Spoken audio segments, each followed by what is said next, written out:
Donc, comme je le disais, bienvenue à cette séance en écohydrologie. Je m'appelle Audrey Maheu, je suis professeure au département des sciences naturelles à l'UQO et chercheuse à l'ISFOR. Mais aujourd'hui, dans la séance en écohydrologie, premièrement, dans ma présentation, je vais faire un peu un survol des travaux en écohydrologie que mes étudiants effectuent. Et vous allez voir, il y a 3 de mes étudiants aussi qui présentent dans la séance d'aujourd'hui, donc Mathieu, Thibault et Ariel. Donc, dans ma présentation, je vais vous donner un avant-goût de certains des projets de recherche, mais il faut rester et écouter leur présentation si vous voulez vraiment le détail. Donc, en espérant que ça vous incite à rester pour toute la séance d'aujourd'hui. Donc, commençons. Les changements climatiques, on sait, c'est un enjeu pour la gestion de nos forêts, mais aussi de nos rivières, de nos lacs et de nos villes. Donc, c'est vraiment une question importante sur laquelle il faut se pencher. Et en fait, beaucoup des répercussions des changements, les impacts des changements climatiques touchent à l'eau. Donc, par exemple, avec les changements climatiques, on s'attend à avoir des changements dans les régimes de précipitation un peu partout sur la planète.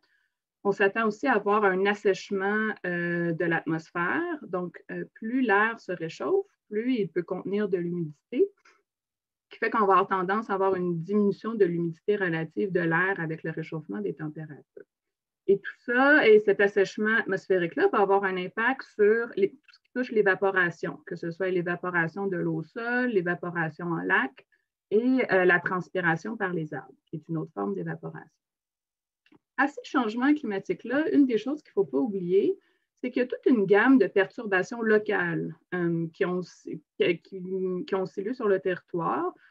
Souvent, c'est des perturbations existantes. On peut penser, par exemple, à la récolte forestière, la voirie forestière ou des changements de composition forestière qui ont aussi un impact sur l'hydrologie locale.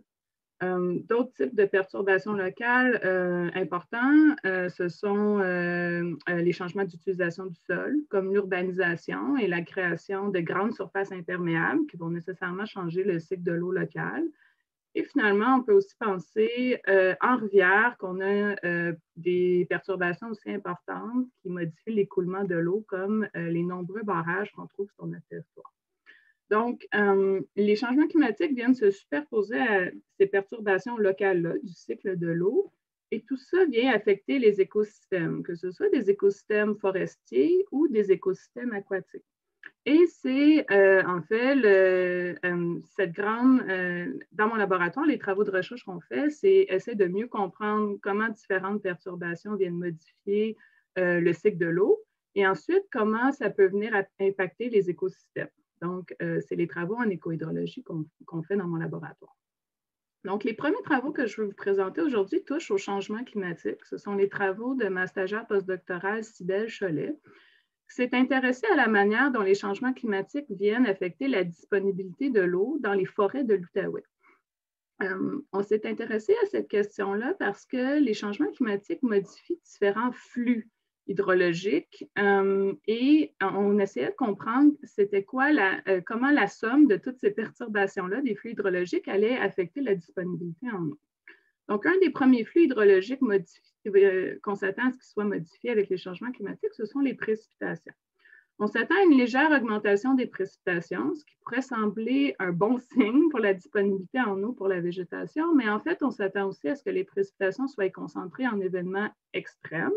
Donc, on s'attend à avoir des grandes pluies entrecoupées de longues périodes sèches entre ces événements extrêmes-là.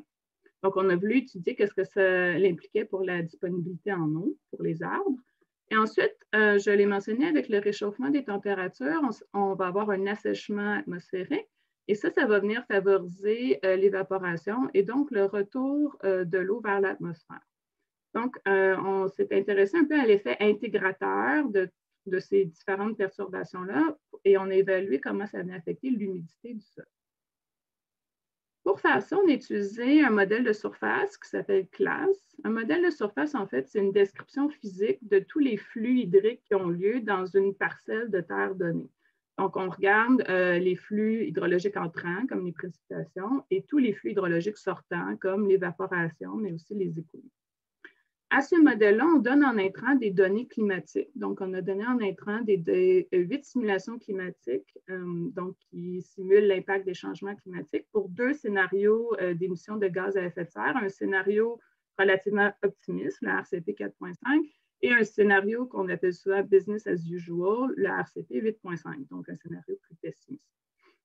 En sortie de ce modèle-là, ce qu'on obtient, c'est la teneur en eau du sol, que nous, on a ensuite converti en potentiel matriciel, qui donne une meilleure idée de la disponibilité en eau pour la végétation. Donc, le potentiel matriciel, ça représente le travail que doit fournir la végétation pour aller extraire l'eau dans la matrice de sol. Donc, c'est un indicateur plus intéressant quand on s'intéresse à la végétation. Donc, on a simulé le potentiel matriciel de 1981 à 2100 à une résolution de 1 km pour tout l'Outaouais. Et à partir de ces données-là, on a compilé 2 indices pour évaluer comment le stress hydrique allait être amené à évoluer avec les changements climatiques. On a évalué la sévérité du stress hydrique. Pour ça, on a regardé le 95e percentile du potentiel matriciel. Donc, on s'est intéressé ici aux extrêmes qu'on peut avoir en termes de stress hydrique. Ensuite, on a évalué la durée du stress hydrique. Tout ça, c'est pendant l'été. Et donc, pour la durée du stress hydrique, on s'est intéressé au nombre de jours où le potentiel matriciel dépasse 9000 hectopascales. Et pour vous donner un peu de contexte, le point de flétrissement, qui est un stress hydrique sévère, a lieu à 15 000 hectopascales. Donc, en fait, on a évalué l'occurrence de conditions de stress hydrique moyennes, si vous voulez. Et ensuite, ce qu'on a fait, on a utilisé la méthode Delta pour évaluer les changements occasionnés par les changements climatiques. Et donc, on a fait la différence dans la durée et la sévérité du stress hydrique pour la période de 2071 à 2100, donc à l'horizon 2080, et une période de référence de 1981 à 2010, donc en climat actuel. Donc, si on regarde ce que ça donne en climat actuel, donc voici, dans le fond, la sévérité et la durée du stress hydrique simulé pour tout l'Outaouais. Ici, vous voyez la moyenne des différents modèles climatiques. Et on peut voir qu'en climat actuel, on a déjà un certain stress hydrique dans les forêts de l'Outaouais. Et en termes de sévérité et de durée de stress hydrique, on voit que c'est plus important principalement dans le sud de l'Outaouais. Si on regarde maintenant le principal résultat qui nous intéresse ici, comment les choses vont être amenées à changer. Donc, ici, je montre comment le delta sévérité et le delta durée, donc comment la sévérité et la durée du stress hydrique va changer entre un horizon futur en 2080 et un climat contemporain. Et ce qu'on peut voir, on a calculé qu'en moyenne, le changement, on aurait une augmentation de 33 % du stress hydrique à travers l'Outaouais et une augmentation moyenne de 158 % de la durée du stress hydrique.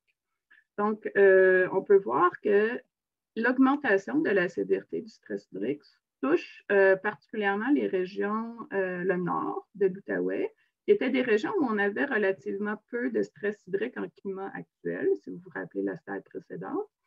Et en termes de durée, c'est un peu l'inverse. C'est plutôt le sud de l'Outaouais, donc les endroits qui étaient déjà stressés en climat actuel, où on observe la plus grande augmentation de la durée du stress hydrique. Si on décortique ça un petit peu plus en détail, donc ici, je présente l'histogramme qui montre la durée du stress hydrique en climat actuel. Vous noterez sur l'axe des Y une échelle logarithmique. Donc, en climat actuel, il y a à peu près 60 % de l'Outaouais qui a moins de 4 jours de stress hydrique par été. Et il y a 1 % de l'Outaouais qui a plus de 20 jours de stress hydrique en climat actuel. Si on prend chacune de ces barres de l'histogramme de fréquence-là et qu'on regarde l'évolution en climat futur, ce sont les 2 graphes que je viens de présenter, que je vais décortiquer un peu. Donc, si par exemple, on regarde cette barre-ci où on a moins de 5 jours de stress hydrique en climat actuel, on peut voir que l'augmentation dans la durée du stress hydrique va, d'un point de vue relatif, avoir une augmentation relativement faible si on compare au reste de l'Outaouais. Par contre, pour ces sites-là, on a une augmentation importante de la sévérité du stress hydrique. hydrique. Donc, on peut conclure que la sévérité augmente surtout pour des sites actuellement peu stressés.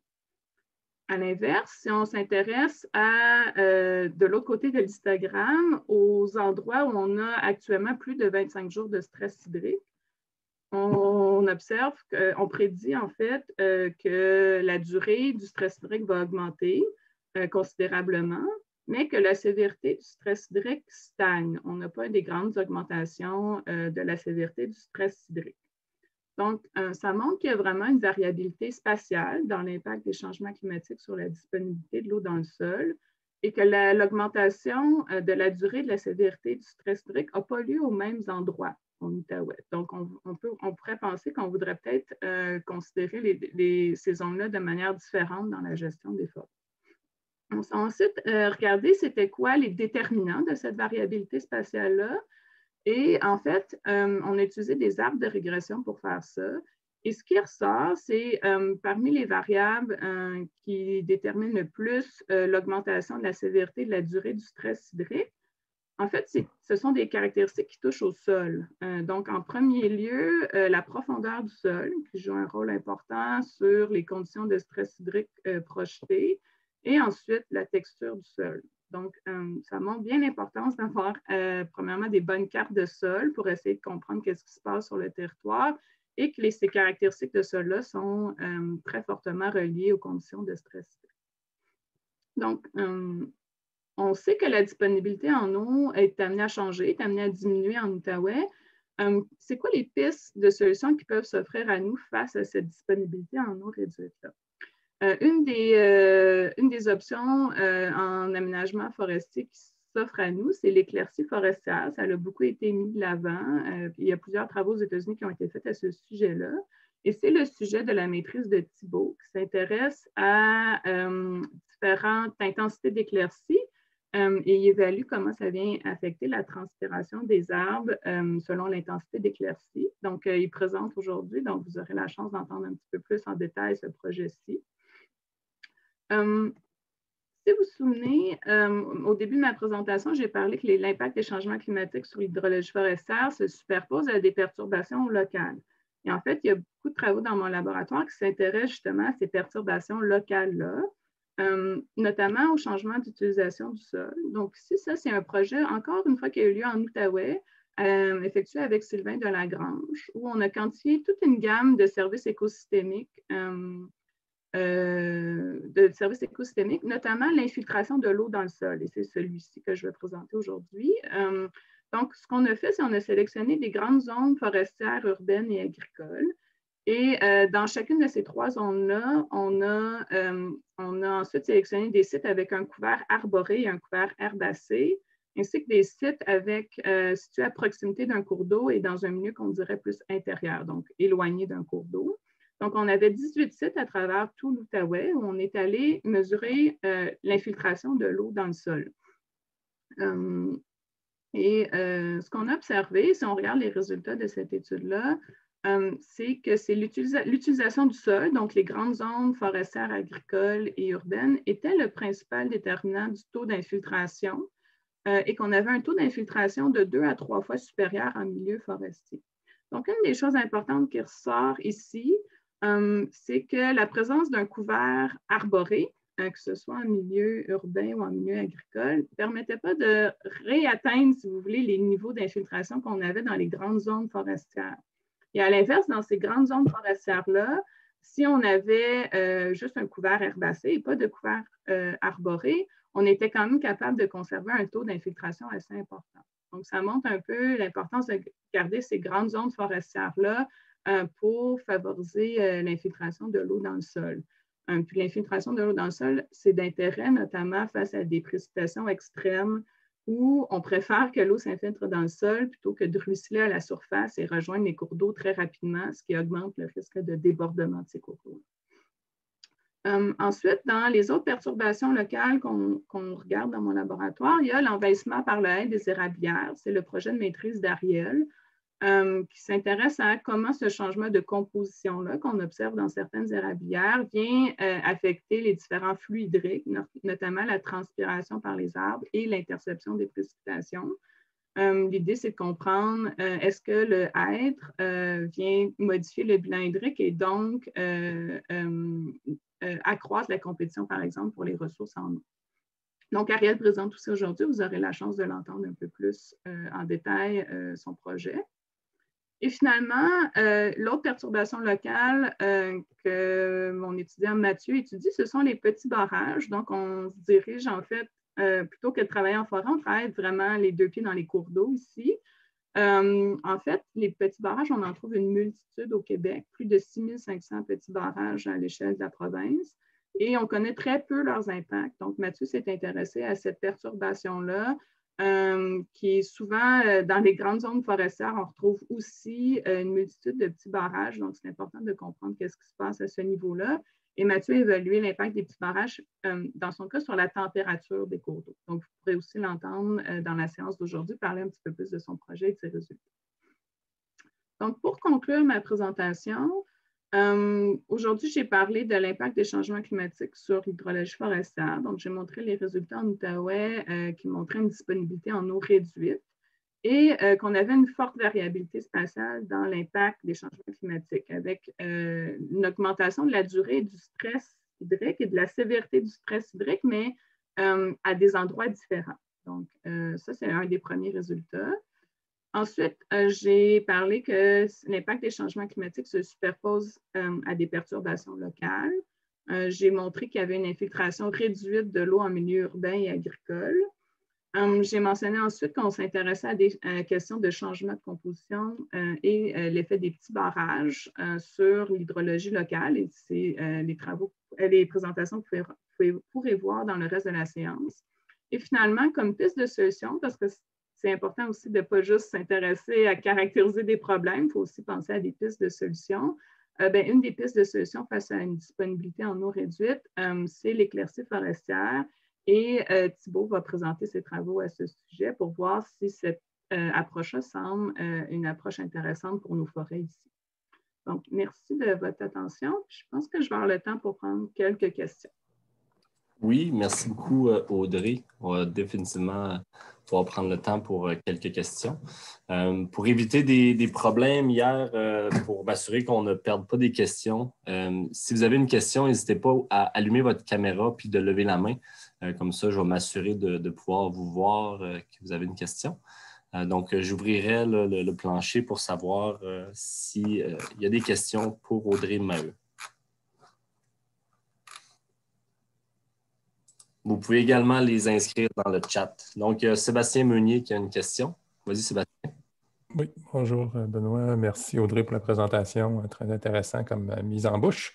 Par rapport au suivi des petits barrages, je ne sais pas si dans vos projets de recherche actuels ou futurs, vous regardez aussi l'impact des étangs temporaires de castors sur le système, autant que ce soit le réchauffement de l'eau que des risques de bris au niveau du système de transport routier. Donc, tout notre réseau de voirie par le cumul, finalement, des barrages temporaires qui finissent par lâcher avec le temps puis qui amènent des coûts d'eau importants. Ça risque d'augmenter aussi en lien avec les précipitations qui seraient plus sous forme d'événements violents. Est-ce que ça fait partie de vos analyses ou des choses qui sont sur le radar? Sur le radar, mais pas disons à court terme, pas de projet sur ça, sur ces petits barrages-là de castors-là. Je pense qu'une des choses qui serait intéressante, ce serait de comparer, vous allez voir, Mathieu compare des petits réservoirs avec des lacs naturels. Je pense qu'on aurait pu ajouter une comparaison avec des étangs, des barrages créés, non pas par les humains, mais par des castors, mais on ne l'a pas fait. Donc, je sais que c'est une question importante dans la région, ça revient toujours, mais ce n'est pas sur notre échéancier à court terme, mais ce serait quelque chose qui serait intéressant de regarder, je suis d'accord. Merci. Merci beaucoup, Sébastien. On a une autre question là, de Daphné Bernier. Oui, bonjour. Super intéressant comme présentation. Moi, je me demandais en fait si l'impact des changements climatiques, comme tu as montré, ça avait été étudié pour les milieux humides, parce qu'on en a quand même pas mal qui sont importants pour la biodiversité. Fait que je me demandais si, vu que c'est une dynamique différente des forêts, si tu avais une idée là, de comment ça va évaluer. Oui, on ne l'a pas fait dans mon laboratoire parce que tu as raison, c'est vraiment une dynamique différente. Donc, je pense pas qu'on peut transférer ça directement. Puis, je ne connais pas de gens qui l'ont fait au Québec ici. Donc, je pense que ça serait quelque chose d'intéressant à faire. Ce que je sais, par exemple, c'est qu'on s'attend à avoir des étiages plus marqués dans nos cours d'eau avec les changements climatiques. Donc, on pourrait s'attendre à ce que les niveaux d'eau dans les milieux humides baissent aussi. Avec peut-être moins de zones inondées, par exemple, en plein étiage à l'été. Donc, on pourrait s'attendre à ça. Puis, on s'attend aussi à avoir une augmentation des événements de précipitation extrêmes, donc peut-être plus de fluctuations, donc des grands remplissages de milieux humides suivis d'assèchement des milieux humides. Ça serait mon hypothèse que je mettrais de l'avant, mais je ne connais pas vraiment de travaux qui ont fait ça ici au Québec, en tout cas. Peut-être aux États-Unis, mais pas ici. Merci beaucoup. Merci beaucoup, Daphné, pour ta question. Puis on va prendre une dernière question de M. Daniel Picard qui demande, Audrey, sur quoi vont porter tes prochaines recherches? Ben là, je pourrais vous dire toute ma liste de souhaits sur tous les travaux que je voudrais entreprendre, mais dans les projets il y a 2 projets qui s'en viennent, qui sont financés. Un premier, c'est regarder l'impact de l'envahissement par le hêtre. Donc, on a un gros projet qui s'en vient sur ce sujet-là qui va avoir lieu à Kennok. Donc, regardez, on continue un peu les travaux d'Ariel et essayer de mieux comprendre qu'est-ce qui se passe avec l'envahissement par le hêtre dans les forêts de l'Outaouais. Et l'autre projet, ben, c'est dans les pistes de solutions. Je n'ai pas eu le temps d'en parler, mais dans les pistes de solutions, la biodiversité est souvent mise de l'avant comme une manière de gérer le risque face au changement climatique. Et je vais avoir un projet de doctorat qui va commencer en collaboration avec Christian Messier, où on va aller mesurer l'effet de la biodiversité sur la transpiration et l'interception des précipitations, donc aux plantations à Eden de Christian Messier. Donc, ça va commencer à l'automne. En fait, ça va être le projet de doctorat de mon étudiante à la maîtrise en ce moment, Ariel. Donc, ça, c'est les effets de la biodiversité sur l'hydrologie. C'est dans les prochains travaux qui s'en viennent de mon côté. Super. Merci beaucoup, Audrey, pour ta réponse et merci beaucoup, M. Picard. N'hésitez pas, là, ceux qui ont des questions, ça peut être intéressant aussi là, d'ouvrir votre caméra et de la poser directement. Donc, la prochaine fois, là, je vais vous donner la parole là, pour ceux qui ont des questions. Si vous préférez juste laisser dans le chat, il n'y a pas de problème également. Donc, merci beaucoup, Audrey, pour cette introduction matinale sur le sujet du thème d'éco-hydrologie. Et je vais inviter maintenant Thibault André-Alphonse à se joindre à nous et à partager son écran. Comme Audrey l'a mentionné, Thibault, c'est un étudiant de maîtrise qui est plus sur la fin de sa maîtrise en ce moment, puis qui va nous présenter ses travaux sur l'efficacité de l'éclaircie forestière à diminuer la compétition pour les ressources en eau en forêt tempérée. Donc, je te cède le plancher. Oui. OK. C'est bon? Oui, on voit bien. Tu peux juste partir ta diapo. Et quand tu es prêt, la parole est à toi. OK.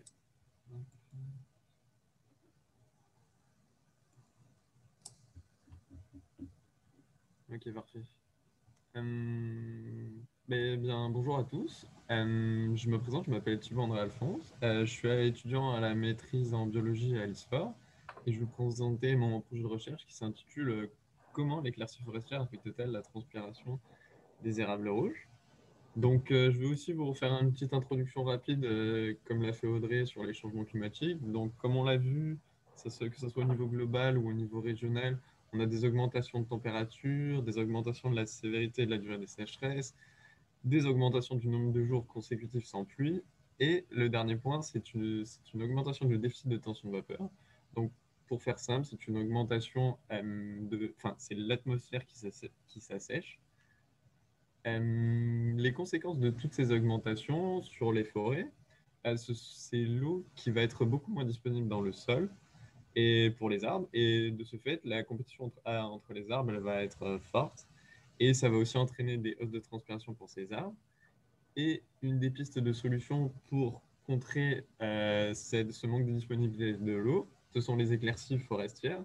Donc, les éclaircies forestières, pour faire simple, c'est on coupe certains arbres et techniquement, ça va faire profiter les arbres qui sont toujours en place dans les parcelles. Donc, il y aura une diminution de la compétition et ça devrait aussi augmenter la disponibilité de l'eau dans le sol. Donc, nous, on a trouvé ça pertinent de mener une étude qui va étudier la transpiration de ces arbres afin d'observer leur réponse à différents types d'éclaircies forestières. Et dans un premier temps, je vais vous introduire à deux petits concepts que nous avons développés dans cette étude. Donc, pour approximer notre transpiration des arbres, on a utilisé le flux de sève. Donc, pour ceux qui ne savent pas, le flux de sève, pour faire simple, c'est le transport de nutriments depuis le sol vers la partie aérienne des arbres. Et là on va avoir le déplacement de la sève brute, par exemple. Et l'autre point que l'on a regardé aussi, c'est la variation radiale de ce flux.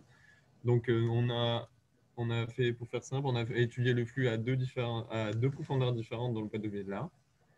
Et pour en revenir, maintenant qu'on a vu ces deux concepts, pour en venir à notre questionnement pour notre étude, nous avons regardé la littérature et on s'est rendu compte qu'il y avait peu d'études qui étaient menées en forêt tempérée nord-américaine et encore moins d'études qui étaient menées sur des espèces feuillues portant sur les éclaircies forestières. Donc, la question qu'on s'est posée, c'est est-ce que différentes intensités d'éclaircies forestières affectent l'accès à l'eau pour la transpiration chez l'érable rouge. Donc, on a sélectionné pour notre espèce feuillue, c'est l'érable rouge qu'on a décidé de sélectionner.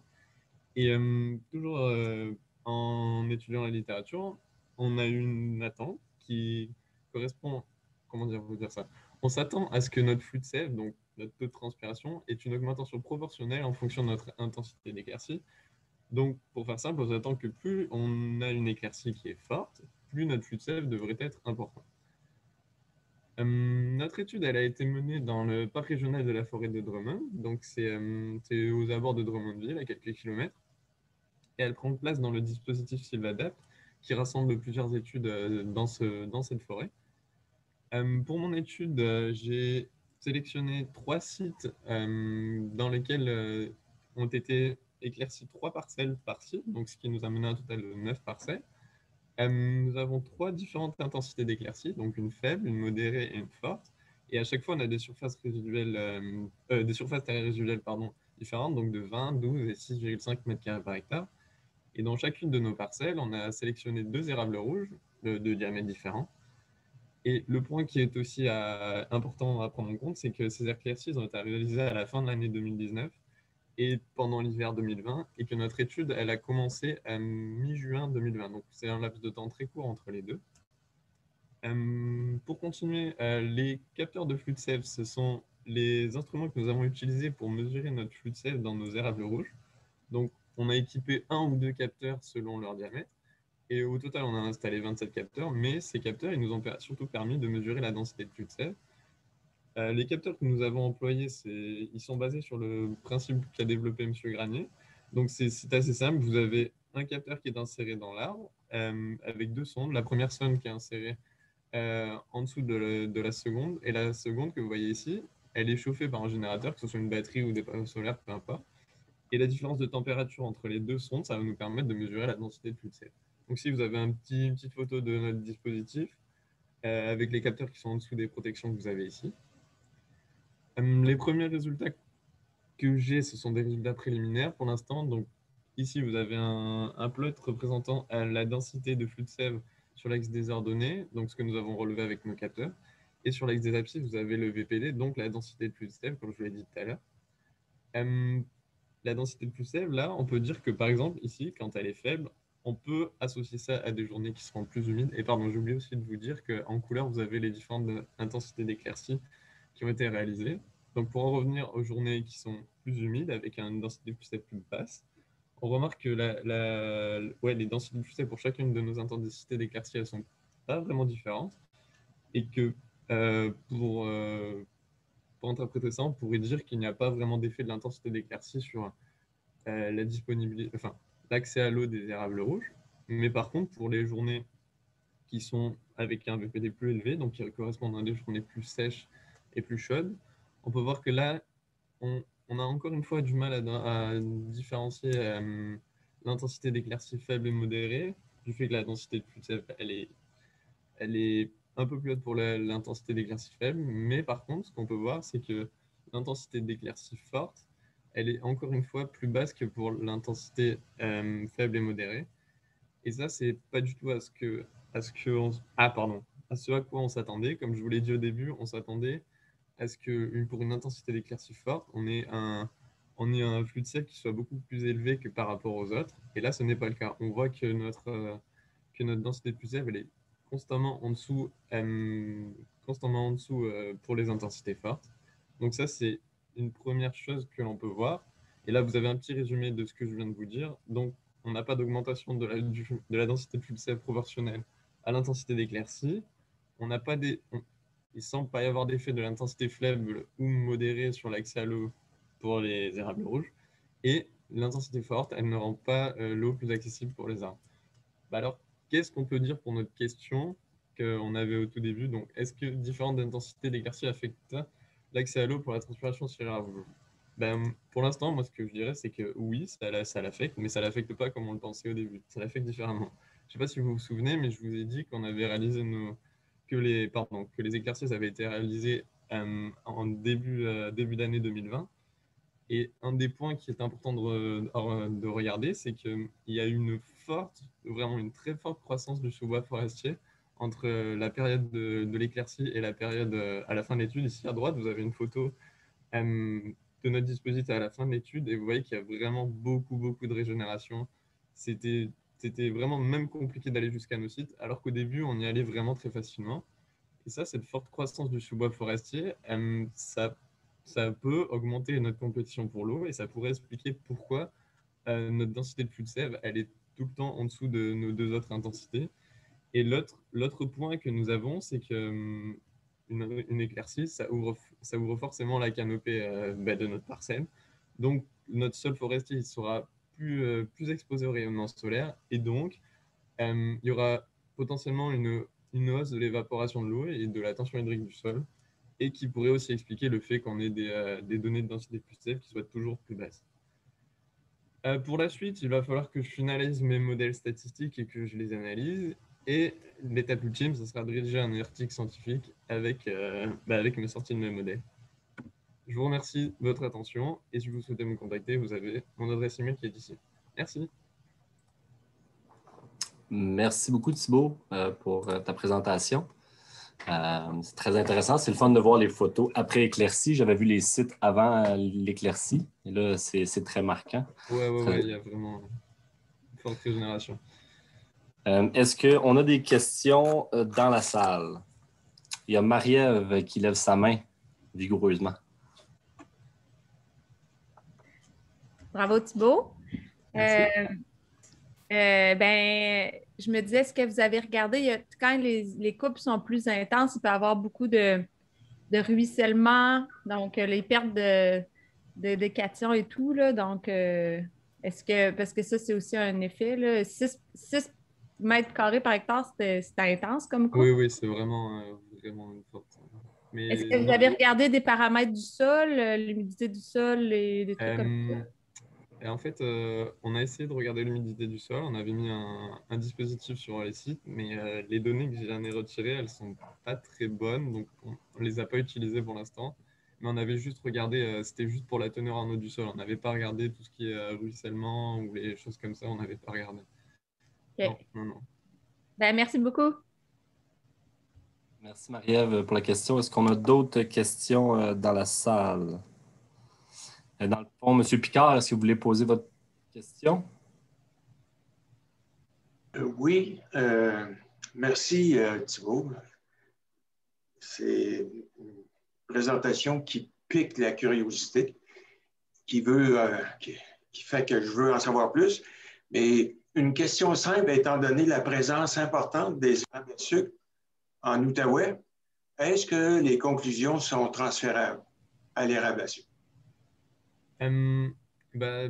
Si on se base étant donné que c'est c'est la même famille, je pense qu'on pourrait appliquer ça aux érables à sucre, mais je ne m'avancerai pas trop, hein, parce que là, on a eu des conditions très particulières pendant cet été. Il avait vraiment fait très chaud au début de l'été.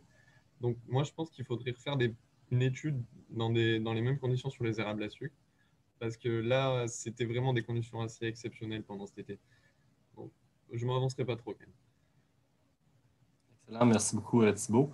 On va prendre une dernière question avant de passer à la prochaine conférencière. Ah, bon, on va peut-être en prendre deux. Je viens de voir qu'on a une deuxième qui vient d'apparaître. Je vais y aller au premier avec Nicolas Meyer. Oui, merci.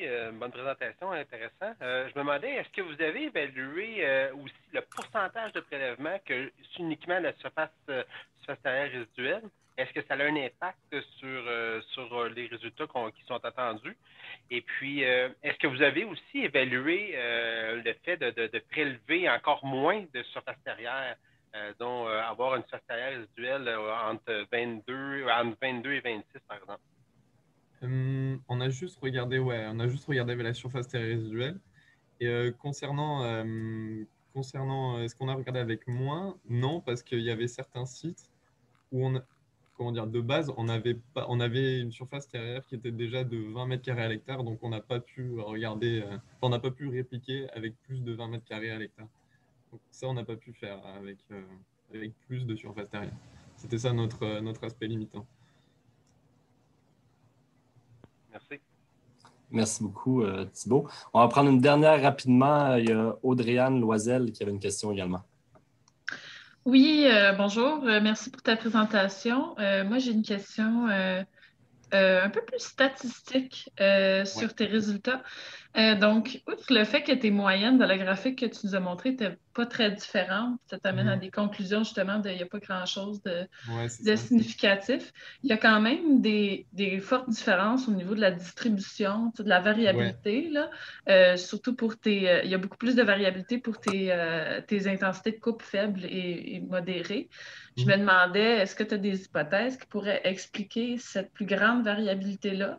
Et est-ce qu'on peut interpréter ça d'une certaine façon comme un résultat qui nous montrerait quelque chose d'intéressant? Moi, pour l'instant, ce que je pense, j'en ai déjà fait part à Audrey, c'est que j'ai un site, c'est un de mes sites à une intensité modérée. J'arrive pas, je peux le remontrer, mais en gros, là, il y a tout ce qui est ici, ça correspond à un seul site. Et ce site, j'arrive toujours pas à expliquer pourquoi il y a des données qui sont aussi élevées. Et j'avoue que ça, je sais pas. Ça, c'est un site qui pose un problème, qui me pose problème. Et que je sais pas si ce sont les données en elles-mêmes qui sont pas bonnes ou si c'est le site qui est vraiment un cas particulier par rapport aux autres. Parce que les autres, mes deux autres sites, ils sont normaux, on va dire.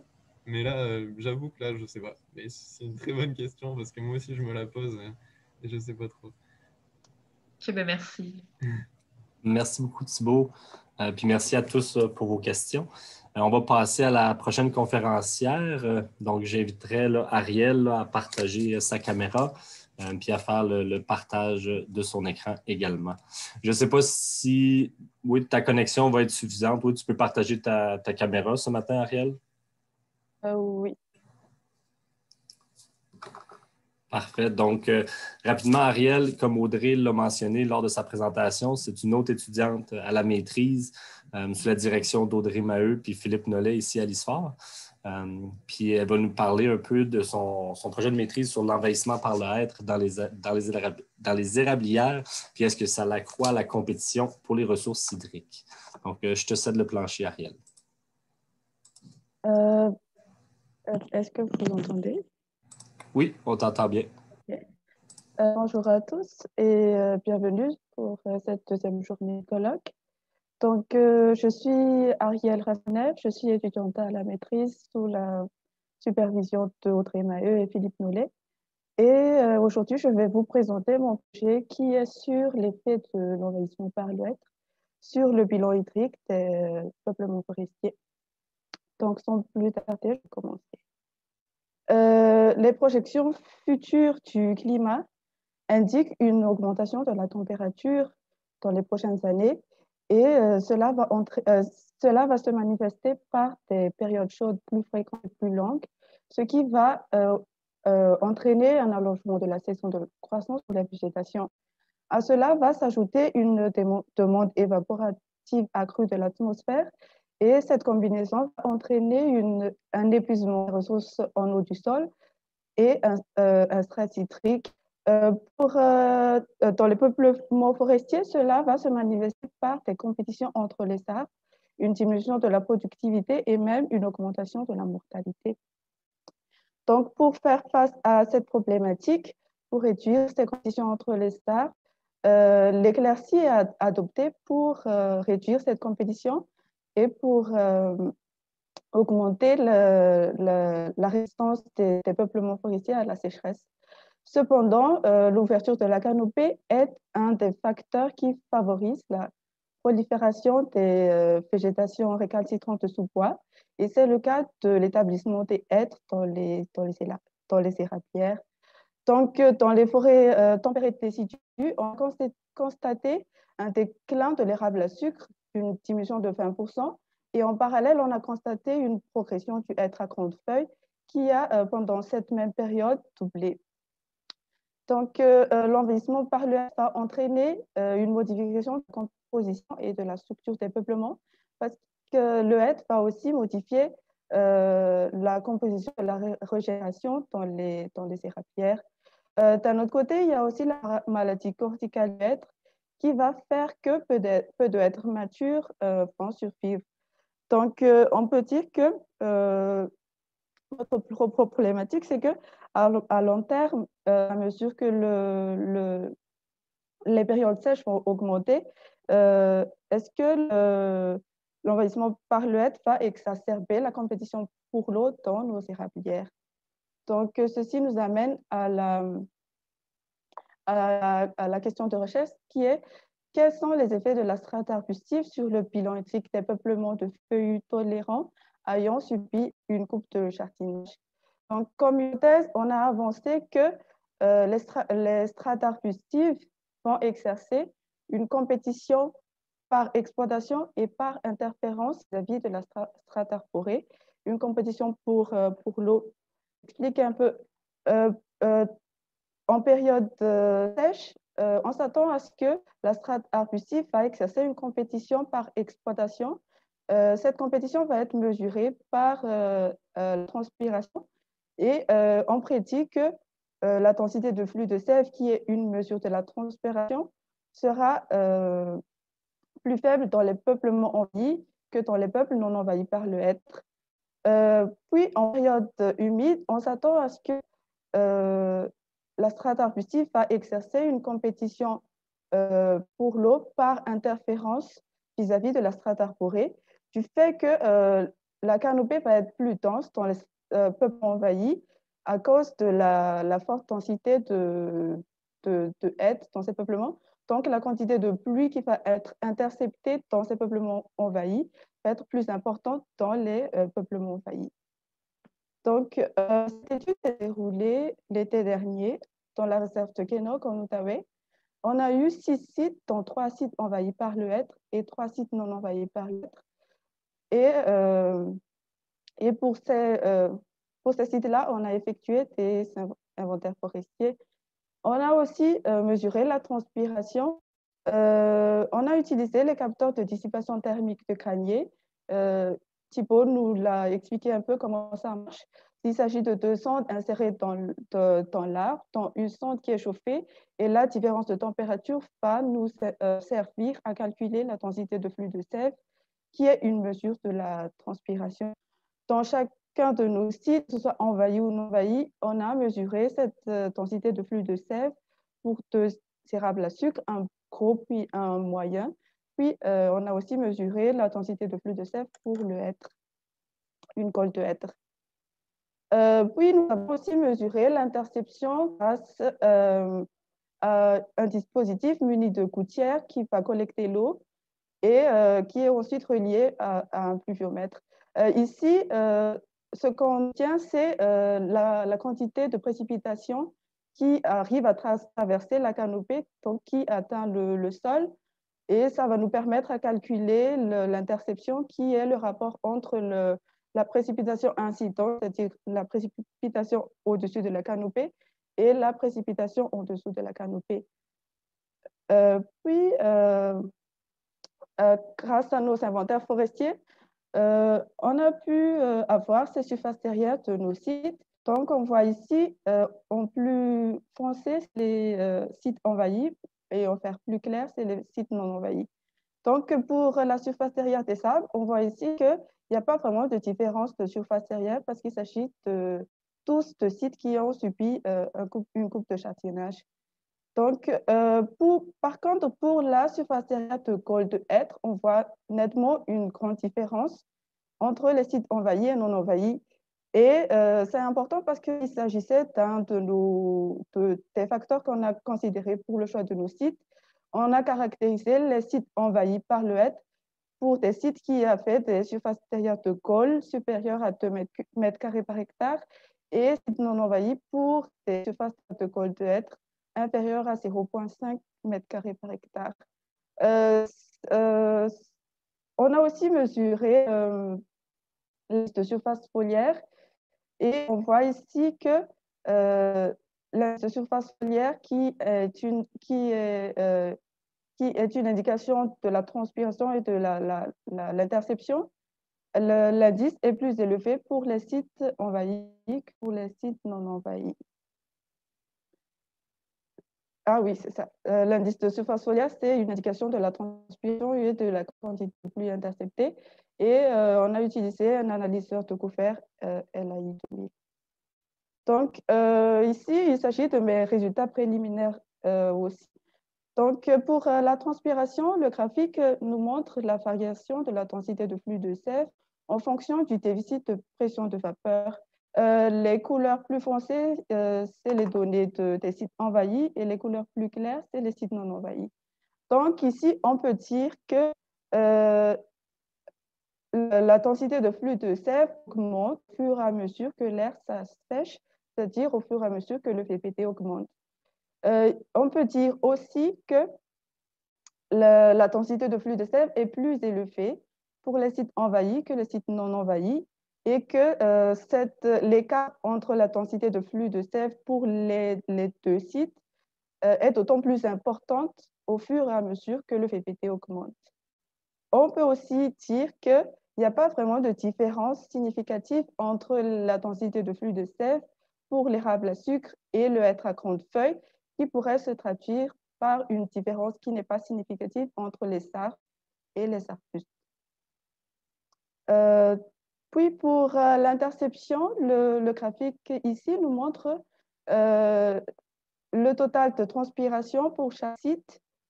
Pas vraiment la précipitation, c'est la quantité d'eau qu'on a collectée sous la canopée.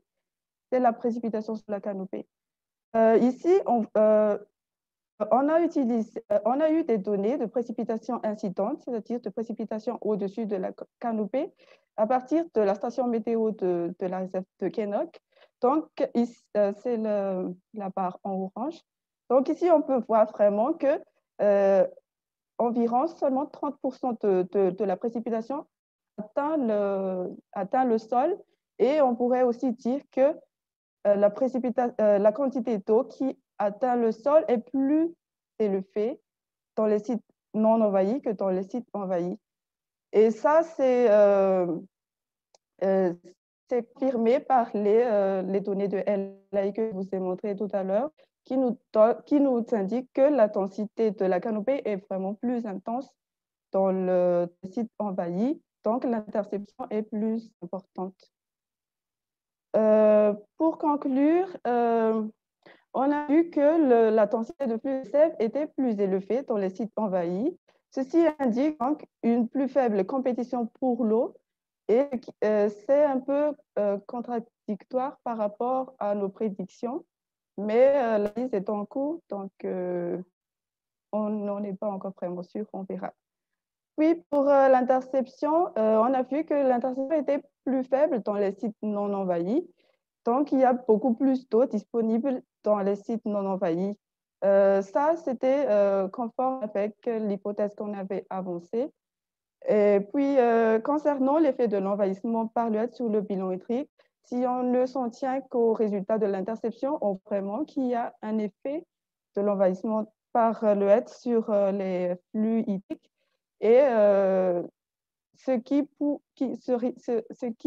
peut emmener à dire qu'il est nécessaire de contrôler l'envahissement par le hêtre dans un contexte d'augmentation des sécheresses. Ma présentation touche à sa fin. Je vous remercie pour votre attention et je suis disposée à répondre aux questions. Merci. Merci beaucoup, Ariel, pour ta belle présentation. Est-ce qu'on a des gens du public? Je vois qu'il y a déjà M. Picard qui avait une question. Je vous invite à la poser, M. Picard. Bonjour, Ariel. Merci pour ta présentation. J'haïs le être parce qu'il est présent dans mon érablière et puis il prend toute la place. Et la connaissance que j'avais de la maladie corticale me laissait croire que tous les êtres étaient touchés et donc que tous les êtres allaient mourir. Tandis que dans ta présentation, tu laisses entendre que quelques êtres vont mourir. Alors, qu'est-ce que c'est la réalité, Ariel? Ariel, oui. Merci. D'après ce que j'ai lu, puis d'après ce qu'on a vu, le être, en fait, peu d'êtres matures vont survivre, c'est ça. Mais le problème avec le être, c'est que il va s'établir, puis il va empêcher les autres espèces de croître, puis de s'établir aussi. Et puis, à long terme, on s'attend à ce qu'il ait plus de forêt, parce qu'il n'y aurait plus d'autres espèces, alors que l'être, avec la maladie corticale, ne va pas se développer. Enfin, c'est ce que j'ai cru comprendre, mais je ne suis pas une experte. Donc, je ne sais pas trop. Merci beaucoup, Ariel. Je pense que aussi ce qu'Ariel a démontré peut-être dans sa présentation, c'est qu'il y a beaucoup d'êtres qui vont se régénérer en sous-étage, même quand les arbres matures vont mourir. Puis il y a une grosse partie de l'interception qui se fait peut-être potentiellement par ce sous-couvert-là. Et donc, est-ce qu'on a d'autres personnes dans la salle qui ont des questions pour Ariel? Oui, j'ai des mains levées. Il y a Sylvain Delagrange. Oui, bonjour Ariel. Merci pour la présentation. En fait, moi, j'avais une question simple, c'était de savoir si tu avais fait des statistiques sur tes modèles, parce que tu présentes tes graphiques, tu as des conclusions assez fortes sur les effets, mais avec le nombre de sites que tu semblais avoir et puis les écarts visuellement des graphiques, je me demandais si les différences étaient significatives, parce que ça change pas mal ton message, si ça l'est ou pas. Je suis en plein analyse statistique, puis je n'ai pas encore de modèle final, mais dans nos échanges avec mes directeurs de recherche, on a pu voir qu'il y aurait peut-être un effet de l'interaction de l'envahissement avec le déficit de pression de vapeur. D'accord, mais je maintiens que si tu n'avais pas encore défini tes différences statistiques, tu as peut-être des conclusions qui sont fortes pour des analyses qui sont pas terminées. Donc, je te proposerai de faire attention aux recommandations que tu fais. OK, merci. Merci beaucoup, Sylvain. On va prendre une dernière petite question. Je vois qu'il y a Marie-Ève Roy aussi qui a une question. Bonjour, Ariel. Donc, dans le fond, moi, je me demandais, est-ce que tu as regardé la différence, ou en tout cas, ça pourrait être fait entre des arbres matures et des petits? Comme les érables, ils peuvent avoir des racines vraiment profondes et tout, peut-être qu'ils sont vraiment moins impactés quand ils sont grands. Et c'est au stade de petites gaules ou de petits, là, de 2 cm, là, ou je ne sais pas trop quel stade, mais peut-être qu'en regarder la différente taille, ça pourrait être intéressant. Et je voulais juste dire qu'il y a à peu près 1% selon les études des hêtres qui survivent des matures, là, donc c'est pas beaucoup. Et je voudrais aussi juste rajouter que les hêtres sont importants pour les ours à Canada. Je te laisse répondre. Oui, on a pour les mesures de transpiration, on a étudié 2 érables par site, un érable de plus gros diamètre, puis un petit érable. Mais comme je l'ai dit, l'analyse est encore en cours, donc je ne peux pas trop m'avancer là-dessus. Pour ce qui est de différence entre les deux. Oui. Merci beaucoup, bonne présentation. Merci. Merci beaucoup, Marie-Ève, pour ta question. Merci beaucoup, Ariel, encore une fois, pour ta présentation. Et je vais maintenant inviter là, le prochain conférencier, Mathieu Offray, à partager sa caméra et son écran. Mathieu Offray, qui est un autre étudiant à la maîtrise avec Audrey Maheu. Puis comme Audrey l'a mentionné pendant sa présentation, il a travaillé là, beaucoup sur l'impact des petits barrages et les plans d'eau naturels. Est-ce qu'ils ont des effets similaires sur la température dans les petits ruisseaux et les petits cours d'eau? Donc, je te cède la parole, Mathieu. Merci. Alors, bonjour à tous. Donc, je suis Mathieu Offray. Je suis actuellement en train de terminer ma maîtrise en écohydrologie dans le laboratoire d'Audrey Maheu à l'ISFOR. Et mon sujet portait sur l'impact des petits barrages sur la température des cours d'eau. Et est-ce que cet impact était différent ou non de l'impact des lacs? Alors, tout d'abord, rappelons quel est le rôle de la température de l'eau. Elle influence les processus physico-chimiques et biologiques, détermine la santé des écosystèmes et influence les taux de croissance, la survie, l'alimentation des organismes aquatiques, et donc ainsi la répartition des espèces. Il est à noter qu'au Québec, comme le disait Audrey tout à l'heure, il y a une très grande quantité de barrages, plus d'environ 6500 barrages, mais 95% de ceux-ci sont de petite taille, c'est-à-dire qu'ils ont une hauteur inférieure à 15 mètres. Il est à noter que dans notre étude, on a considéré les lacs comme des plans d'eau avec une absence de barrage et les réservoirs comme des plans d'eau avec un barrage, donc des plans d'eau régulés. On notera également que dans la littérature, il y a une certaine incertitude dans l'effet des petits réservoirs, donc des plans d'eau régulés, sur la température des cours d'eau. Parfois, la littérature va montrer un réchauffement, parfois un refroidissement, même si ça reste assez minime. Et une majorité ne montre pas réellement d'effet. Donc l'objectif de ce projet aura été de comparer tout d'abord le régime thermique en amont et en aval des réservoirs, puis de comparer cette différence amont-aval des réservoirs à la différence amont-aval des lacs naturels, puis d'ensuite identifier les principaux déterminants de la température des cours d'eau dans le réseau hydrographique du parc de la Gatineau. Donc, le parc de la Gatineau, qui est mon terrain d'étude, c'est un parc que je pense qu'une grande majorité d'entre vous connaît, qui est situé à proximité d'Ottawa. Et donc, ce parc a la particularité d'avoir une très grande quantité de lacs et très peu de perturbations anthropiques. Nous avons donc ciblé dans cette étude 5 réservoirs et 4 lacs. Pourquoi 4 lacs? Parce qu'on a eu un problème de capteur pour l'un des lacs. Et chaque lac correspondait avec des tailles similaires au réservoir. Alors, pour notre objectif 1, qui, je le rappelle, était la comparaison de la température amont et aval des réservoirs, nous avons sélectionné donc 5 réservoirs, comme je disais.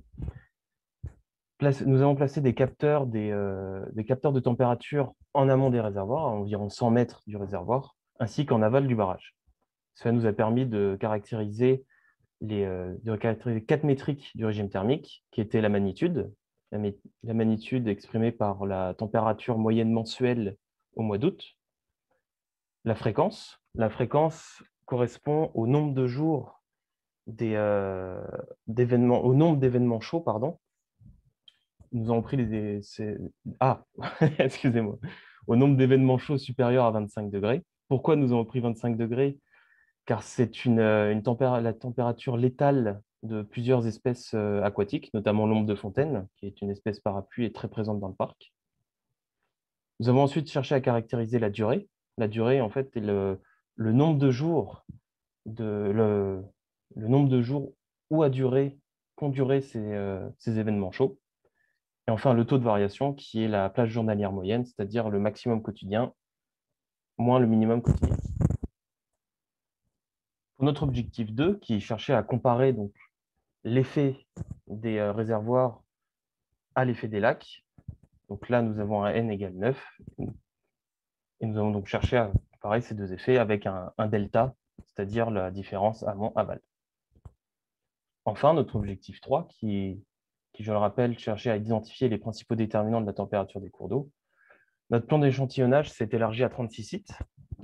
Nous avons les sites en amont des lacs et des réservoirs, ainsi qu'en aval, auxquels nous avons ajouté 18 sites de référence qui correspondaient en fait à des sites avec aucun lac à moins d'1 kilomètre en amont du site et dont la gamme de bassins versants correspondait à la gamme qu'on pouvait trouver dans l'ensemble du parc.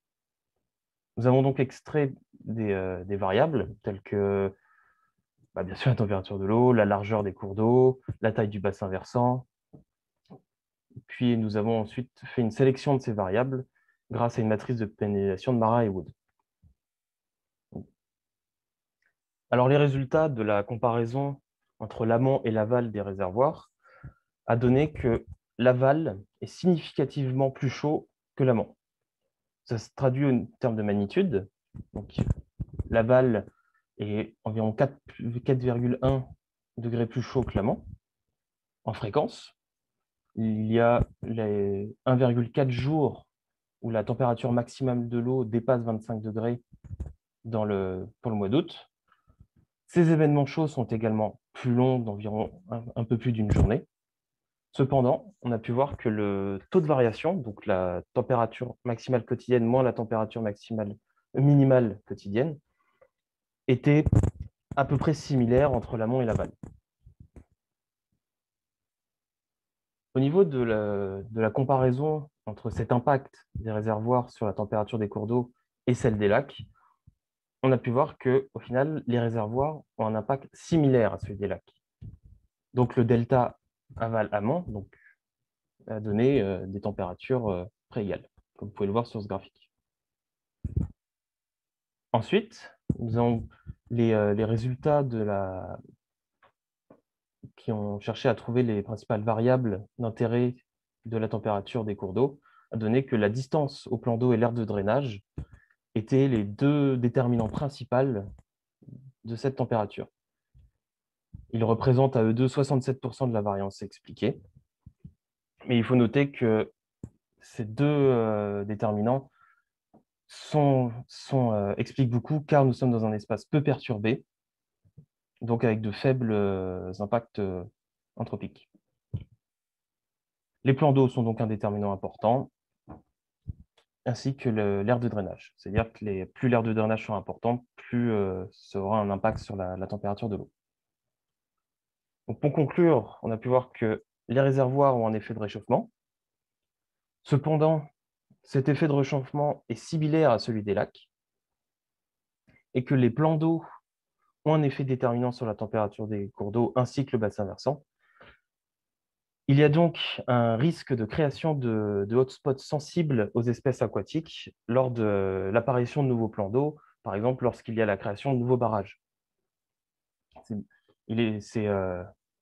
La variable de distance à un plan d'eau est donc à surveiller lors de la création de ces barrages. Et je voudrais remercier dans cette étude la Commission de la capitale nationale ainsi que les Amis du parc qui nous ont permis donc, de réaliser cette étude de maîtrise, ainsi que Béatrice pour son aide durant l'été, son aide précieuse, Émilie, Théo et Ariel qui m'ont également beaucoup aidé sur le terrain.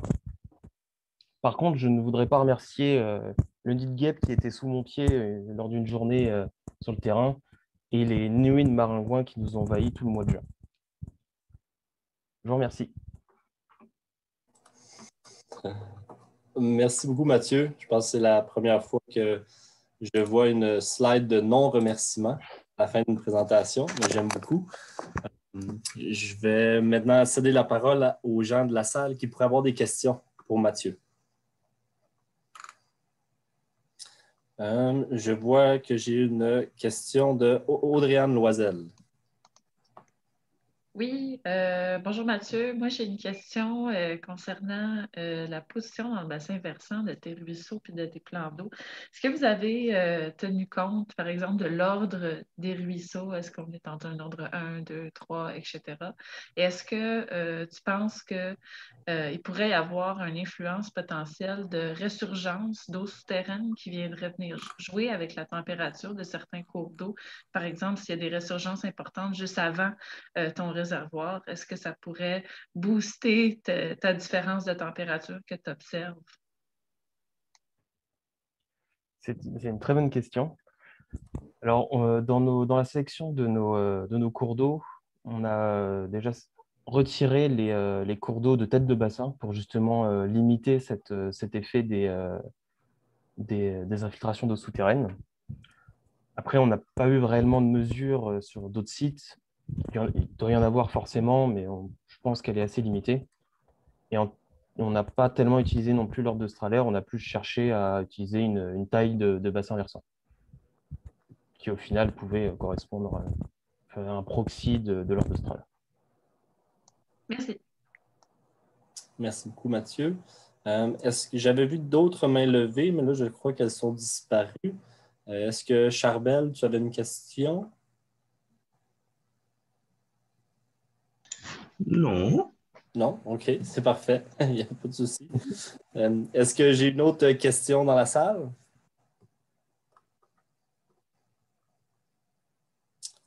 Sinon, manifestez-vous. Je ne vois pas d'autres questions. Donc, j'en profite encore une fois pour te remercier, Mathieu, pour ton excellente présentation. Benoît, il y a une présentation de M. Picard dans le chat. Ah, une question de monsieur. Ah, parfait. Merci, Catherine. Monsieur Picard, allez-y. Oui, bonjour. Merci, Mathieu. Je me rends compte que je pose des questions des fois qui sont un peu indélicates, dans le sens que ce n'est pas tout à fait l'objet de l'étude, comme pour Ariel tantôt, là. Mathieu, je prends quand même le risque de t'en poser une. Je ne veux pas t'indisposer. Ma question est simple, c'est est-ce que les barrages de Castor ont le même effet que tu as mesuré là, pour un lac ou qu'un autre barrage? Ma supposition, c'est que probablement qu'ils ont plus d'effets, mais c'est juste intuitif. Et puis, je ne sais pas si ça vaut la peine de mesurer ça. Alors, Mathieu, je te pose une question comme ça, là. Non, c'est toujours intéressant. C'est vrai que c'est une question que je me suis souvent posée également sur le terrain et au cours de mes balades dans le coin, à force de voir autant de barrages. Moi, je pense que ça aurait quasiment le même impact, vu que nos barrages sont des petits barrages qui ont quand même un écoulement, comment dire, présent, comme dans les barrages à Castor, où il y a toujours un petit écoulement. Non, ça pourrait être l'objet d'une étude. Ça pourrait être très, très bien de le faire. Mais non, je ne peux pas trop vous répondre. Moi, je pense pas. Je pense que ce serait le même effet. Merci beaucoup, Mathieu. Ça rejoint un peu l'interrogation de Sébastien Meunier ce matin, là, qui a posé à Audrey Bayeux à savoir est-ce qu'on devrait regarder la comparaison entre les barrages humains et les barrages de Castor exactement. Donc, peut-être qu'Audrey va se poser, prendre le temps de réfléchir à cette question dans ses futurs projets. Donc, on va passer à la dernière conférencière du bloc en écohydrologie. Donc, j'inviterai Mme Delphine Depierre à partager sa caméra et à partager son écran. Mme Delphine Depierre est une chargée de projet chez Cobali. Puis elle va nous parler de l'utilisation des cours d'eau en milieu agricole comme corridor écologique. Je te cède le plancher, Delphine. Merci. Est-ce qu'on voit bien mon écran? Non, on ne voit toujours pas ton partage d'écran. Ah, OK. Il faudrait que je fasse ça comme ça. Je pense que ça devrait marcher. Oui, là, ça. Parfait. OK, donc, bonjour tout le monde. Puis, merci beaucoup à l'ISFOR de nous avoir offert de venir partager nos projets, un de nos projets avec vous, en fait. Donc, moi, je suis chargée de projet chez Cobali. Puis, Cobali, c'est un organisme de bassin versant. Donc, je vais commencer par vous présenter un petit peu notre organisme pour que vous sachiez qui on est. Puis, ensuite, on entrera dans le vif du sujet. Donc, Oui, OK. Donc, en fait, le COBALI, c'est une table de concertation qui a pour mission de protéger, d'améliorer et de mettre en valeur la ressource de l'eau des bassins versants de la rivière du Lièvre, de la rivière Blanche et du ruisseau Pagé, et les ressources et habitats qui y sont associés, et tout ça dans un cadre de développement durable et en concertation avec les acteurs de l'eau. Donc, le COBALI, en fait, est en opération depuis 2003, mais en 2009, se sont ajoutés les bassins versants de la rivière Blanche, dont je vais vous parler aujourd'hui, et aussi celui du ruisseau Pagé. Une de nos missions, en fait, c'est d'élaborer un plan directeur de l'eau qui, en gros, rassemble un portrait et un diagnostic du réseau hydrographique de notre zone de gestion. Puis, à partir de ça, on peut élaborer un plan d'action dans le but d'améliorer la qualité de l'eau. Donc, vous pouvez voir ici le Québec qui est divisé en 40 zones de gestion intégrée de l'eau et celle du COBALI se retrouve ici, c'est la numéro 4. Donc, on voit encore la zone de gestion ici qui est bordée à l'ouest par la BVD 7 et à l'est principalement par l'OBV RPNS. Et vous avez les 3 bassins versants dont je vous ai parlé, donc celui de la rivière du Lièvre, la rivière Blanche et le ruisseau Pagé. Donc maintenant, on va parler un petit peu plus du bassin versant de la rivière Blanche. Donc la rivière Blanche, en fait, c'est une rivière pour laquelle on n'avait pas encore fait beaucoup de travaux. Donc on avait des informations, on avait des données sur la qualité de l'eau, mais moins sur l'état des rives, les habitats. Puis comme c'est un endroit avec, c'est une rivière qui n'a pas beaucoup d'accès public, elle est un peu méconnue. Donc, c'est pour ça qu'on a décidé de faire une caractérisation cet été pour nous permettre d'approfondir nos connaissances, puis pour pouvoir orienter les prochains travaux. Et pour le reste de la présentation, je voulais juste vous indiquer que, souvent je parle du sud de la rivière, donc moi je considère que la moitié de la rivière est à peu près ici, et donc le sud, c'est à peu près cette portion-là, environ où se trouve la prise d'eau potable de la ville de Tursault. Donc, le constat initial de la rivière, en fait, c'est que la qualité de l'eau, elle se détériore de l'amont vers l'aval. Donc, au fil des ans, selon les endroits, on a remarqué que la qualité de l'eau variait de douteuse à satisfaisante, particulièrement dans le sud de la rivière, comme je vous ai dit. Et l'une des raisons de cette qualité de l'eau, c'est la densification de l'agriculture, plus on s'approche de la rivière des Outaouais. Donc, on retrouve presque autant de superficie en grande culture dans le bassin versant de la rivière Blanche que dans celui de la rivière du Lièvre, qui est 20 fois plus grand. Et vous pouvez voir ici l'affectation agricole avec les types de cultures. Puis, il y a beaucoup de soya, de maïs, il y a aussi du bétail. Puis, le soya et le maïs, c'est des cultures à grains interlignes, donc qui favorisent le lessivage du sol arable dans les cours d'eau. D'autres raisons qui vont expliquer que la qualité de l'eau est pas génial dans le sud. En fait, entre autres, c'est les dépôts argileux qu'on retrouve dans le sud, donc des dépôts lacustres et marins. Et l'argile, c'est un sol qui est très érosif et ça entraîne la présence de matières fines en suspension dans l'eau, ce qui donne la couleur brouillée, voire même laiteuse à la rivière Blanche, d'où son nom. Et aussi, c'est certain qu'on se trouve dans le sud du Québec, donc vous le savez bien, il y a une grande biodiversité qui est associée à ce secteur-là, mais aussi cette biodiversité-là, elle est menacée notamment par les activités anthropiques. Et donc, on retrouve des espèces à statut. Donc, parmi celles-ci, on retrouve le fouille roche gris et le petit blongiot, qui sont des espèces vulnérables qu'on retrouve dans l'extrême sud du bassin versant. Donc, c'est pour ça qu'on a fait une caractérisation dans les secteurs qui étaient accessibles et susceptibles d'être dégradés.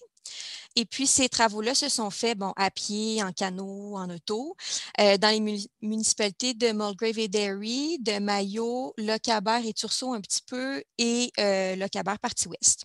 Puis, pendant la caractérisation, on relevait les espèces, l'apparence de l'eau, le substrat du lit, la bande riveraine, puis l'état de la bande riveraine et l'érosion des berges. Donc, je ne vais pas m'étendre sur les résultats parce qu'évidemment, je vais finir par vous parler de corridors. Mais quand même, ce qu'il faut retenir, c'est que l'état de la bande riveraine en milieu agricole, plus on se déplaçait vers le sud, était de moins en moins idéal. Donc, c'était de plus en plus mince et dégarni. Donc, comme vous pouvez le voir sur la photo de gauche, en fait, c'est un champ de maïs qu'on peut voir mon curseur n'apparaît plus, mais bon. C'est un champ de maïs qu'on peut voir à partir de la rivière avec un talus escarpé. Donc, on suppose que le champ de maïs était quand même assez proche. Je n'ai pas mesuré. Bon, voilà. Et puis aussi, on peut voir ici une bande riveraine qui est piétinée par le bétail. Donc, le bétail avait accès à l'eau dans ce cas-ci, ce qui ne devrait pas être le cas. Donc, avec ce qu'on avait observé sur le terrain, on a voulu informer les agriculteurs de la région puis leur présenter des pratiques agro-environnementales qui seraient bénéfiques autant pour les cours d'eau que pour les agriculteurs. Donc, on a construit un magazine qui rassemble des articles faits par des acteurs du milieu qui abordent les sujets sous différents angles. Puis, on a aussi réalisé une vidéo avec des agriculteurs concernant la conservation des sols, qui est un sujet qui les touche particulièrement. Puis, dans ces outils d'information-là, on a mentionné l'effet de la bande riveraine végétalisée qui assure la fonction de corridor écologique lorsqu'elle est bien entretenue. Pas entretenue, en fait. Donc, l'importance des corridors écologiques, elle est assez bien connue. Donc, c'est bien d'avoir des aires protégées, mais ça prend des corridors qui permettent le passage des espèces entre les aires. Ce qui est intéressant avec les corridors riverains, c'est que les cours d'eau, les rivières, bien qu'elles soient dynamiques, donc elles peuvent se déplacer un peu, elles restent généralement quand même pas mal au même endroit. Donc, on n'a pas besoin de créer un corridor, il est comme déjà là. Donc, tout ce dont on a besoin, c'est de bonifier, d'élargir ou, dans certains cas, d'implanter une bande riveraine. Puis, dans le cas de la Rivière-Blanche, ça offrirait un corridor qui mène du nord au sud et vice-versa. Donc, en plus d'un corridor, les bandes riveraines, hein, je vais les défendre un peu, elles peuvent aussi procurer un habitat ou compléter l'habitat d'espèces de plus petite taille. Donc, elles vont faire qu'il y a une belle biodiversité dans ces endroits-là. Donc, on peut retrouver des insectes, des oiseaux, etc. Puis, évidemment, la bande riveraine en soi, lorsqu'elle possède les 3 strates végétales, donc arbustive, arborescente et herbacée, ça offre un réseau de racines de différentes profondeurs qui est intéressant pour retenir les éléments nutritifs et le sol pour éviter qu'ils soient lessivés dans les cours d'eau et qu'ils soient à l'origine de problèmes d'eutrophisation dans les lacs. Il faut savoir qu'implanter une bande riveraine, ça peut être plus aisé qu'on le pense. Donc, vous pouvez voir cette photo-là qui a été prise sur le bord de la Rivière-Blanche en 2010. Donc, la bande riveraine est très, très, très dégarnie et n'offre pas vraiment de corridor, mis à part peut-être un corridor pour vaches. Par contre, en empêchant les vaches de piétiner ou de brouter dans la bande riveraine, le réservoir de graines peut éventuellement faire son travail. Donc, c'est de quoi avait l'air la bande riveraine cet été quand on a fait la caractérisation, donc 10 ans plus tard. Et il y a encore de l'amélioration, mais il y a vraiment une belle amélioration. Donc, voici maintenant la Rivière-Blanche. Donc, ce que vous pouvez voir à droite, en fait, ce sont en orange les secteurs qu'on a jugés qui pourraient bénéficier soit de l'implantation ou de l'amélioration de la bande riveraine. Donc, on se retrouve pas mal dans le sud. À partir de cet endroit-ci, les bandes riveraines sont généralement correctes. Sinon, s'il y a des endroits où elles sont un peu déficientes, ce n'est pas trop dérangeant pour ce qui est de l'idée du corridor écologique parce qu'on a des massifs forestiers tout autour ici qui vont mener à des aires protégées. Donc, on juge que ce sont ces secteurs-là qui sont à améliorer, puis à partir de là, on pourrait considérer qu'on a un corridor écologique. Donc, ça relierait en fait le futur refuge faunique de la rivière des Outaouais et le parc de Plaisance à la réserve écologique Forêt-la-Blanche, qui est la réserve écologique la plus grande dans le sud de la province et où on trouve aussi des habitats du rat musqué qui sont officiellement identifiés. Ça mènerait aussi à la réserve de biodiversité projetée de Mashkiki et aussi à la réserve faunique Papineau-Labelle, dans laquelle on retrouve 2 écosystèmes forestiers exceptionnels, dont la forêt du lac de l'Écluse, qui est la plus vaste étendue de forêt feuillue ancienne d'un seul tenant au Québec. Donc, c'est le portrait qu'on a de notre futur corridor. Puis, dans le fond, ce qui nous reste à faire, c'est de motiver des agriculteurs dans les zones identifiées pour faire passer ce projet-là d'un simple projet à une réalité. Donc, voilà, c'est tout. Alors, je vous remercie. Si vous avez des questions, n'hésitez pas. Puis, je voulais juste faire un petit coucou à mon équipe qui, c'est ça, je n'étais pas toute seule à travailler là-dessus. Donc, ça, c'est l'équipe du Cobali et on travaille tous très étroitement sur nos divers projets. Merci beaucoup, Delphine. Très intéressant d'en apprendre plus sur la rivière La Blanche. Je l'ai traversée à maintes reprises quand j'habitais à Gatineau à l'époque. Puis maintenant, j'ai l'impression de la connaître un petit peu mieux. Je vais regarder, je pense que dans le chat, j'ai une question de Ève-Marie Hébert. Oui, merci Delphine pour ta présentation.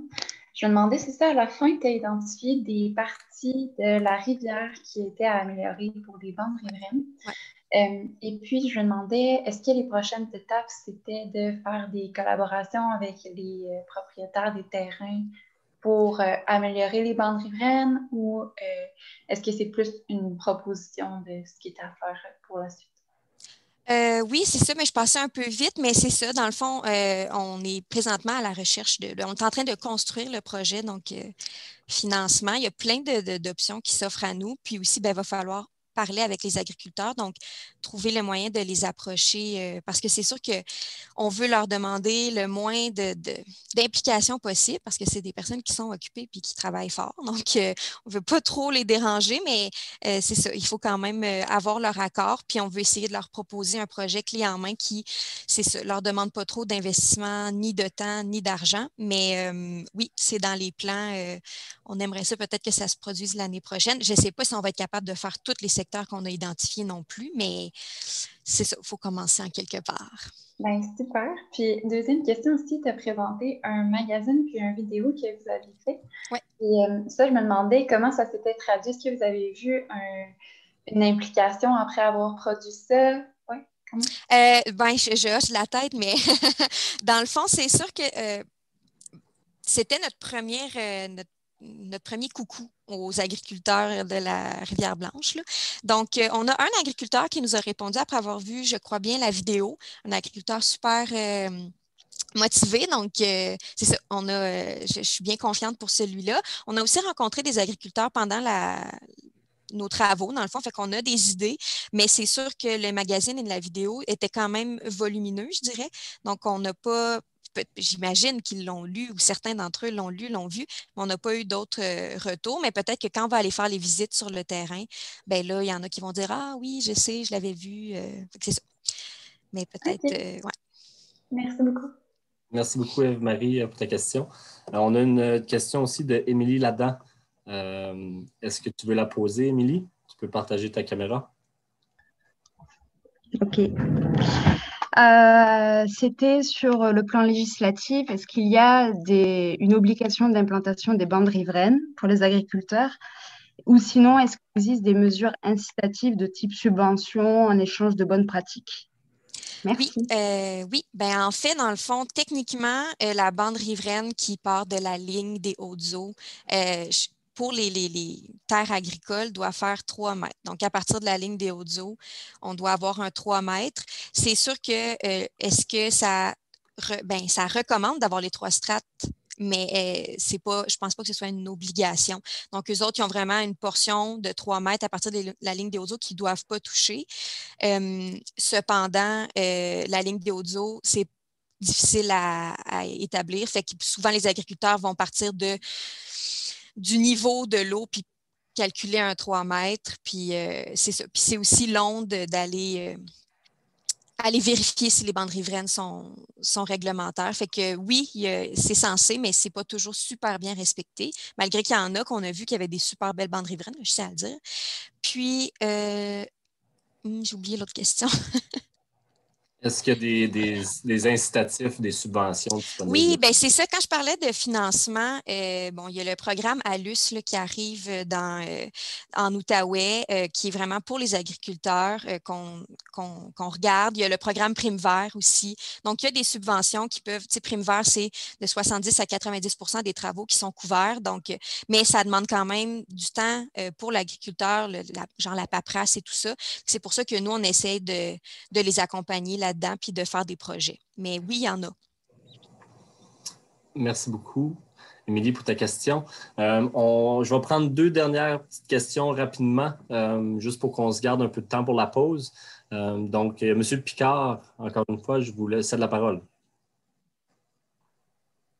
Merci, Émilie. J'ai beaucoup aimé ta présentation. C'est très clair, très concret.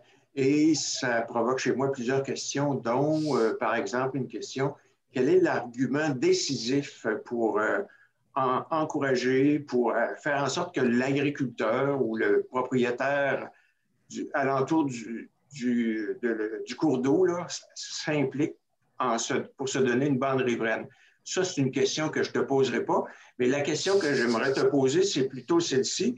C'est est-ce qu'il y a une différence dans la qualité de l'eau une fois que les bandes riveraines sont faites? Alors, tu nous as montré 2 photos, une il y a 10 ans, une maintenant.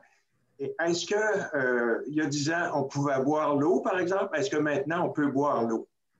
OK. En fait, la rivière Blanche, là, comme je l'ai dit, vu que le sol est argileux dans le sud, là, elle n'est pas, en tout cas, elle n'est pas avantagée là, justement parce qu'il y a beaucoup de matière en suspension dans l'eau, donc ça fait diminuer beaucoup sa qualité. C'est sûr que là, la personne, elle a amélioré sa bande riveraine, probablement juste en la laissant pousser, mais ce n'est pas une bande riveraine de cette dimension-là qui va vraiment faire un impact. Donc, il faudrait vraiment que tous les agriculteurs de l'aval vers l'amont le fassent pour qu'on voit une différence. Mais pour ce qui est de boire l'eau, la ville de Tursault boit l'eau, donc il y a un traitement. Là. Donc, à cet endroit-là, la qualité est quand même bonne. C'est vraiment juste les matières en suspension qui sont comme problématiques, mais avec le traitement, c'est correct. Mais mettons, dans le sud de la rivière, on ne recommande pas aux gens de se baigner là, parce qu'il y a beaucoup de matières en suspension, puis aussi des coliformes fécaux associés aux terres agricoles. Mais si ça améliore la qualité de l'eau, oui, mais ça peut prendre du temps. Puis on peut jumeler ça à plein d'autres. Tu sais, pour les agriculteurs, il y a la bande riveraine, mais il y a plein d'autres manières de conserver le sol qui vont aider. Merci beaucoup, Delphine. On va prendre une dernière petite question rapidement là, de Sylvain Delagrange. Oui, merci pour la présentation. Écoute, je ne sais pas si tu as entendu parler, on a un projet un peu similaire dans la MRC ici au Ruisseau Hébert, où on essaie de contacter les agriculteurs. Puis, une des grandes questions qu'on s'est posées, des recherches qu'on a fait, d'ailleurs, Ève-Marie qui a posé la question tout à l'heure était impliquée, c'est de savoir comment on construit cette bande riveraine. Puis, j'ai vu les photos, elles sont belles là, de ce que tu as présenté. Sur quelle base vous avez fait la plantation ou l'amélioration de la bande riveraine? Quel genre de composition d'espèces, locales ou pas? Est-ce que c'était des indigènes? Il y a des proportions d'arbustes et arbres. Qu'est-ce que vous avez choisi? OK. C'est bien que tu poses la question parce que ça veut sûrement dire que je n'ai pas été 100% claire, fait que je vais pouvoir l'éclaircir. On n'a pas fait de plantation de bande riveraine.